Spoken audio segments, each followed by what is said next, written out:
Hi everybody, today we'll talk about how to fix or how to solve resolution on Roblox.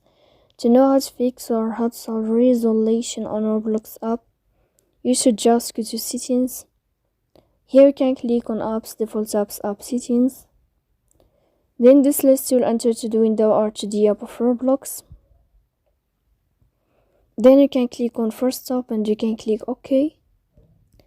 Here we'll enter to the window of storage. Then you can click clear cache. Don't click clear data because that can cause you errors in your app. In the end, you can turn on your airplane mode and you can wait a moment to turn off your airplane mode again. So please don't forget to support us, bell icon and subscribe. See you next time in another video, and thank you for your attention and your watching.